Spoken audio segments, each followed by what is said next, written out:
I'm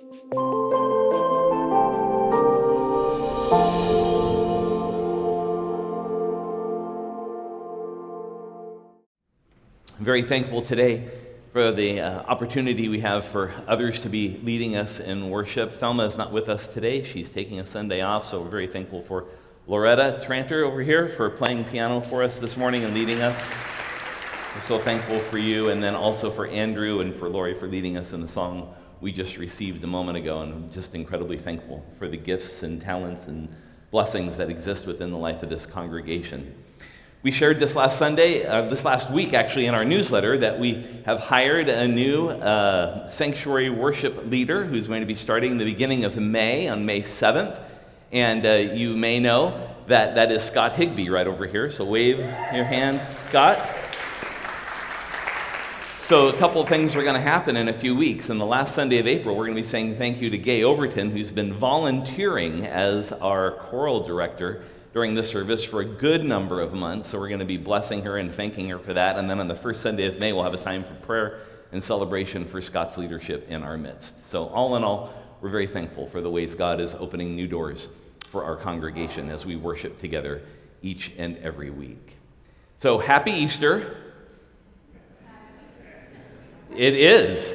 It's something that most people don't know. They're very accustomed to Lent lasting for 40 days. People just kind of know Lent lasts 40 days, and it starts on Ash Wednesday, it ends on Easter. But most people don't know that Easter is not a day in the Christian year. Easter is actually a feast that lasts for 50 days. And it started last Sunday on the 9th of April, and it will continue every single day all the way up until the day of Pentecost, which is May 28th this year. And so it's Happy Easter. Christ is risen. See, you're going to get the hang of it. We're going to keep doing this every week and see how it works out for us. We're starting a new series of messages today called Unstrung, and that's with this kind of strange image you see of a person's head kind of getting unraveled. We picked this image on purpose because these stories of Jesus's post-resurrection appearances cause people to be unstrung. They cause people to be unraveled in a certain sort of way. And so we just want to sit with these stories of Jesus and wonder about them and consider what it means to meet the post-resurrected Christ, and how, in some ways, there are a lot of topics that this post-resurrection Jesus touches on that oftentimes we stay away from. For example, in a few weeks, we're going to be talking about Jesus' reconciliation with Peter when he asks him 3 times, "Peter, do you love me?" And then Peter says, "Yes, I do." And then Jesus says, "Then feed my sheep," or "feed my lambs." It's a restoration of Peter from his failure when he denied Jesus 3 times.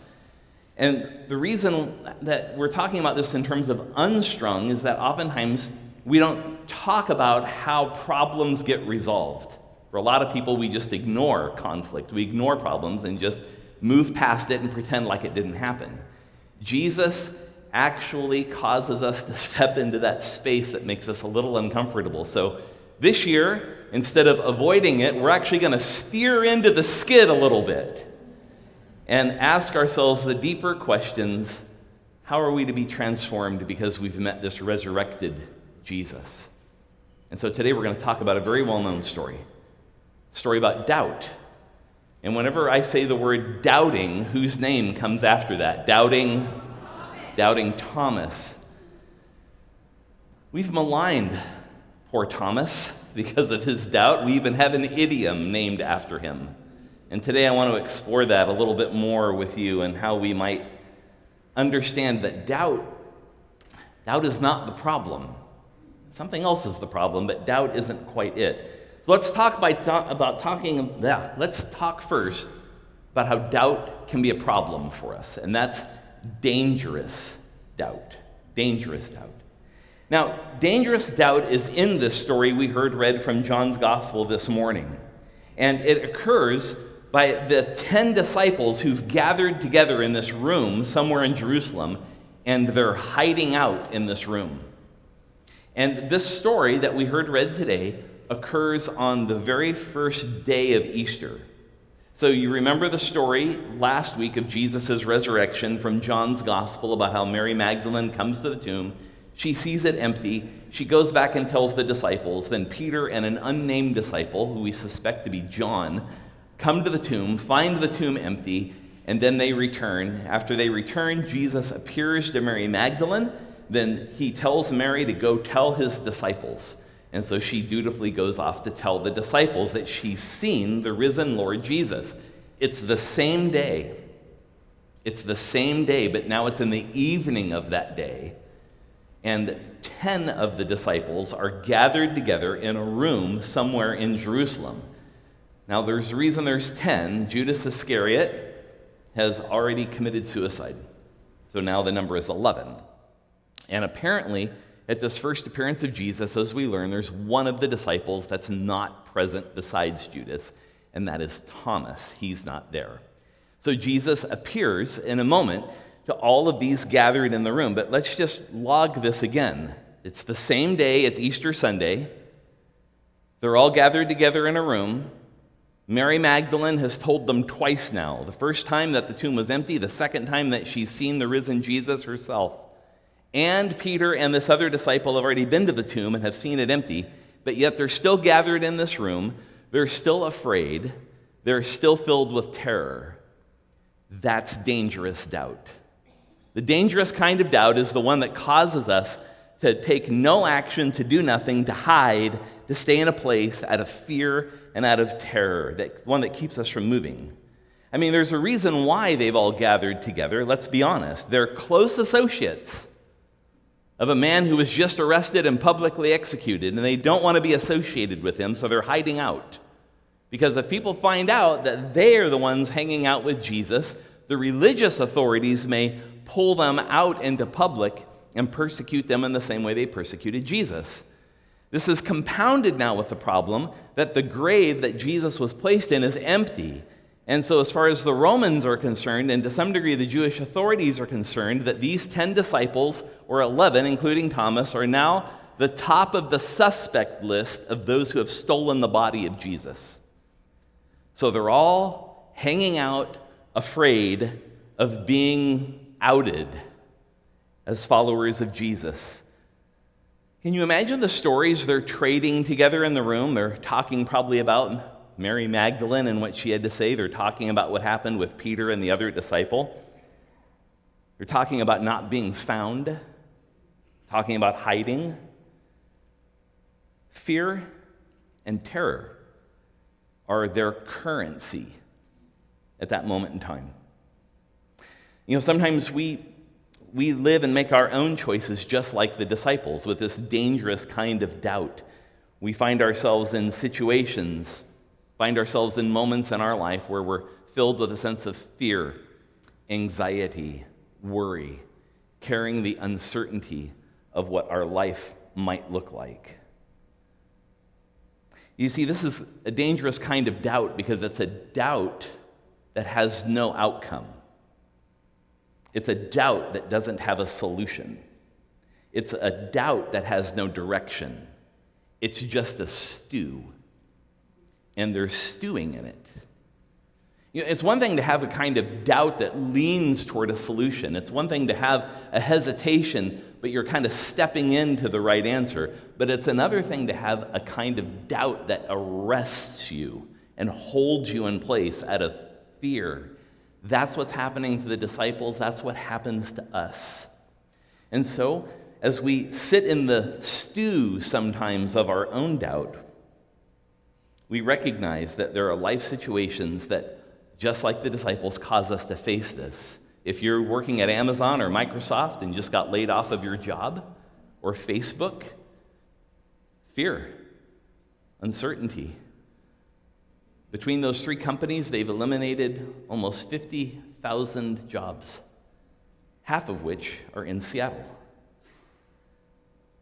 You see, friends, there's lots of situations that could cause us to have this sense of same kind of fear or terror or uncertainty about the future. It could be our health. It could be children in our house and what it means for us to parent children well. Sometimes it's politics. and protests. All of these things in our life can sometimes cause us to retreat. And one of the things that pandemic uncovered for us is that we've all figured out a way to live alone. But that living alone came at a cost, didn't it? It came at a very high cost. And that we lost what it meant to be connected and to be in community, what it meant to be in relationship with one another. We compensated to some degree by using Zoom and other tools to keep us connected with individuals. But let's not underestimate the kind of trauma that has had on us relationally as people. Sometimes I think we've just forgotten how to hang out, forgotten how to be together. We have to relearn that. So a question I'd like you to think about, just in silence for a moment, is this. I'm going to give you a minute of silence. Think about this question. Where is dangerous doubt at work in your life today? Where is dangerous doubt at work in your life today?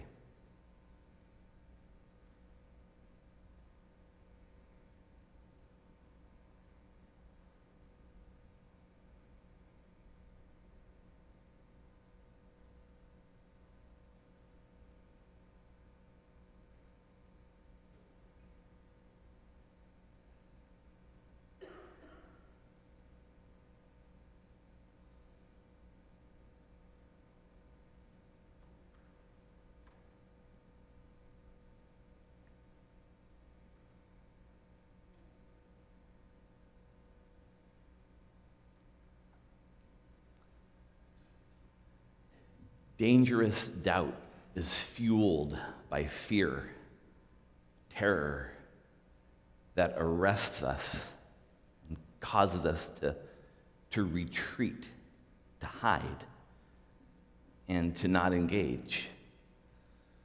But there is a different kind of doubt, and it's a doubt born from longing. And this is the doubt that I want to talk about, especially with Thomas. The story here opens with fear. Everyone's huddled together in a room hiding out. Jesus appears in the room with the 10 disciples that are gathered there, but Thomas is not there, just 10 of the disciples that are there. And when Jesus appears, it says that he's greeted with joy. And this is a huge change in the biblical narrative from beginning to end about what happens when God appears in your midst. Throughout the Bible, what is normative when God appears is that God appears in a thing called a theophany. That's the name of it, when there's an appearance of God, like at the burning bush or whatever. It's called a theophany. So whenever there's a theophany or an appearance of God, the human response to that consistently every single time is fear. People are afraid, and then the voice speaks to them, or the angel says to them, "Be not afraid," or "Don't be afraid." But what's interesting is this story in John's gospel. This is the first time there's a theophany. Jesus appears in their midst, and instead of being filled with fear, it says the disciples were filled with joy when they saw Jesus appear in their midst. Just stop for a minute and imagine what it would have been like to have been there. Just in your mind's eye, how wonderful would it have been to have been in that room when Jesus appears and stands before you in your midst? Can you imagine the questions and the wonderings that those 10 disciples are all carrying? So fear is now replaced with something else. So will Jesus finally topple Roman power? Will Jesus take over the Jewish religious community as the Messiah? We know they're wondering about these things because not too many days later, on the day of Jesus' ascension, which is 40 days later, they ask him, "Jesus, is it at this time you're going to restore the kingdom to Israel?" We know what's on their mind. They think, okay, good, this resurrection thing is over, so now are we ready to get down to business, Jesus? And instead of Jesus saying, "Oh, great, I'm here to lead the revolution, to overthrow the Romans," what's he do? He tells them 3 things. The first thing is that they're being sent. Do you understand why that statement is so powerful because what have they been doing all day? Hiding. Jesus shows up, and the first thing he says is that y'all are leaving. You're being sent. And then the story goes on in John's gospel that they're given the Holy Spirit. Jesus breathed on them, the Holy Spirit. And then it says that they're given authority, that they have an authority to proclaim the truth of Jesus in the world. Now, on the podcast that I did during the week about the sermon that many of you listened to, we talked a little bit about the authority that takes place, so I'm not going to spend time getting into that here in the sermon today. Just file that away. If you haven't listened to the podcast, go to our website. You can find it and listen to it. I spent a lot of time talking about these three things a little bit more in detail. The first thing is the most important thing. They're all gathered together out of fear. The first thing Jesus says is, you're all leaving. You're going. And you're going to go do the work that I've sent you to do. As the Father has sent me, so I send you. So this whole notion of gathering together isn't going to work anymore. But Thomas isn't there. The part of the story that's quietly lurking as we throw our doubting Thomas idioms out into the room is one of the disciples isn't there. One of the disciples wasn't afraid to go outside of that room. One of the disciples wasn't afraid to be seen in public. One of the disciples had to go down to 7-Eleven and get a half-gallon of milk. And his name is Thomas. What I'm suggesting to you is that Thomas, even quietly in the story, is demonstrating the healthy behavior out of the 11 disciples. The 10 of them that are there are all huddled together out of fear. And Jesus appears. Thomas didn't need to be told to be sent because he's already gone. For whatever reason, he's gone. What I appreciate about this story is that all Thomas wants is the same experience the other 10 disciples had. That's all he wants. Jesus appears to the 10 and he leaves. Thomas comes back with his half-gallon of milk from 7-Eleven. He walks in the door. Hey guys, what's going on? And they say, Jesus was here. And then they begin to describe what happened while Jesus was there. Can you imagine what it's like? Have you ever missed out on the moment? Happens all the time, doesn't it? Thomas has kind of missed out on the moment, and all he wants is the same thing the other disciples had. Thomas says, I won't believe it until I can put my finger into his hands, and I can put my hand into his side. Then I'll believe. What he asks for is nothing different than what the other disciples had already experienced with Jesus in their midst. And so I would suggest to you, it's not really fair to malign him. I hope we all make a commitment to stop saying doubting Thomas. It's not really fair.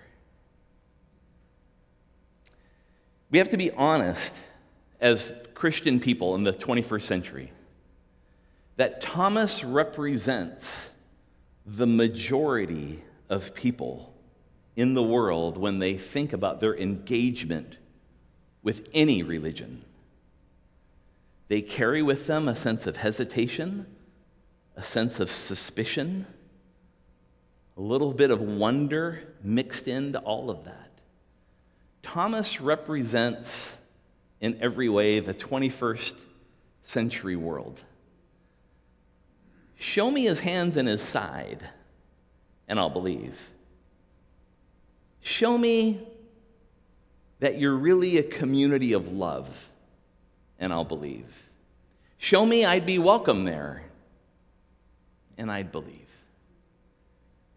Show me that you care about me, and I'd believe. You see, Thomas carries with him the longing of almost every human heart. And what God invites us to do as a community of faith is to convey that people are loved, that they're cared for, that they belong, that they can bring all of their questions and wonderings and hesitations and all of that, and they're going to find a place where they can put that on the table, And we can be honest about it. Rather than not talking about it, we're going to, as we say, steer into the skid. We're going to talk about it. We're going to engage with people right where they're at, with what they're carrying in their everyday lives. And what I would suggest is that every single one of us is carrying in our lives. And if that's not true for you, thou art a hypocrite. We all carry some of this stuff in one way or another. So some questions to wonder about again this week. What deep longings do you have today? And consider those close to you. And what are they longing for as well?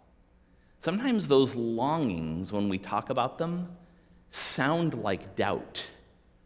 But in fact, they're just an expression of our desire to experience, to know, to relate, to be connected to the power of God in our midst in Jesus Christ. So in this way, doubt is an indicator for belief. I believe this strongly. You see, Thomas carries all of this doubt, but much of it being born from his own disappointment of missing out. He's important, and he describes most of us. You've probably heard of FOMO before, haven't you? FOMO? This is what FOMO means. Fear of missing out. And it's a deep need human beings carry around, that we're afraid we're going to miss out on something. It's like getting that 64-ounce soda at the movie theater. It was such a wonderful idea before the movie started. But halfway through the film, you recognize that something has to happen to that 64-ounce soda. And so you leave the theater, only to find out that by the time you come back, FOMO has happened to you. You have missed out on something that you needed to know and experience. We know what this is like, especially as we get older. When Jesus appears 8 days later, he reappears. Notice his tone with Thomas. Does he condemn him? Not a bit. He doesn't say, Thomas, you loser, how could you not believe? Nothing. Jesus simply invites him and exhorts him to a place of belief out of his unbelief. And he says, Thomas, come to me and put your finger in my hands and put your hand in my side. And the text never tells us whether Thomas does that. There's not a word about that from Thomas or from Jesus. All we know is that when Jesus appears in the room 8 days later, he simply gives Thomas exactly what he was longing for. He says, come, Thomas, put your finger, put your hand. See if it's not true and real. All the text tells us of Thomas's response isn't whether he touched Jesus or not. It leaves that out. All he says is this, my Lord and my God.